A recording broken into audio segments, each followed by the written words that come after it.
พร้อมแล้วที่จะได้ยกช่อฟ้าครับ1 2 3เตรียมตัวทิยังโอเลปัญญานังนังเทวะนันโน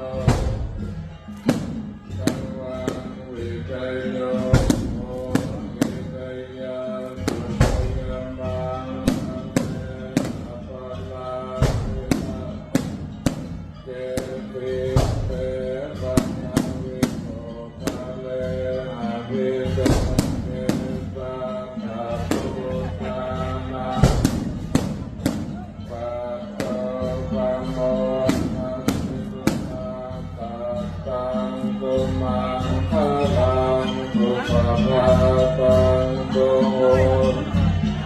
สุขังโนสุโมโตจัตุเยหังรัมมัจจาวิโกปะกากา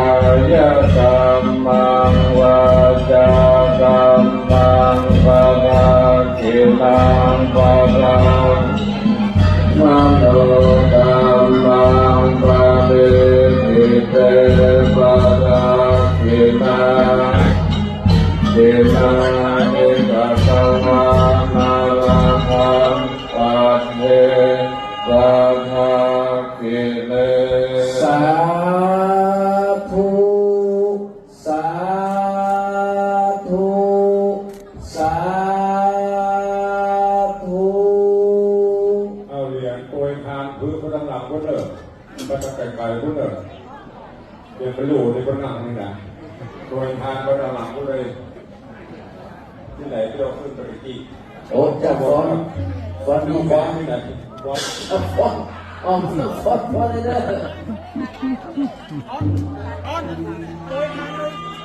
เรียบร้อยนะครับสำหรับการจับยกช่อฟ้าใบละกานะครับในวันนี้คุณที่ส่งองค์หลวงให้ความเป็นจริงเข้ามานะครับกับในเรื่องตามบารมีความของหลวงพ่อพระครูวิศิศิลาภรณ์นะครับกล่าวว่าองค์การอาจารย์แม่ดร.มรกตนะครับแล้วก็อาจารย์ด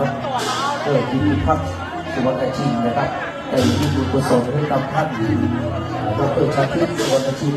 รองที่การบดีนะครับอะไรฝ่ายยิ่งขึ้นนะครับระบบนารักษาทุกชนคนคนใต้เด้อกับที่บนนะครับที่บนฉันพัฒนาเพลงนะครับกับที่บนเด้อจะได้ปัดฟองเนาะที่สาขาเอามาปัดเพลงเด้อมาปัดเพลงพระสงฆ์พระเจ้านะครับมีพระเดชพระคุณหลวงพ่อพระภาวนาธรรมพิรักษ์เป็นต้นนะครับหลวงพ่อประพัฒน์สอนการหลวงพ่อสุวิมลธรรมรักษ์พระครูศรีธรรมคุณพระครูศรีวิทิคุณด็อกเตอร์นะครับอาจารย์ทศพลแล้วก็ที่จะว่าดอนชัยเนาะขอบคุณเลยครับ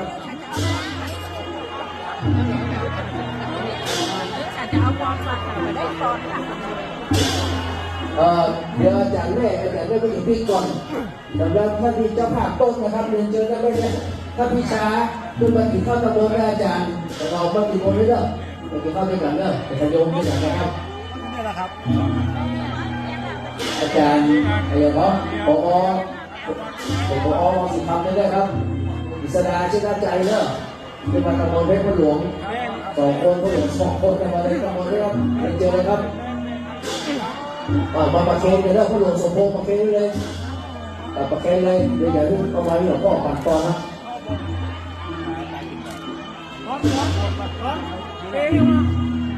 มาประเคนเลยจะเอาไว้หลวงพ่อปั่นตอน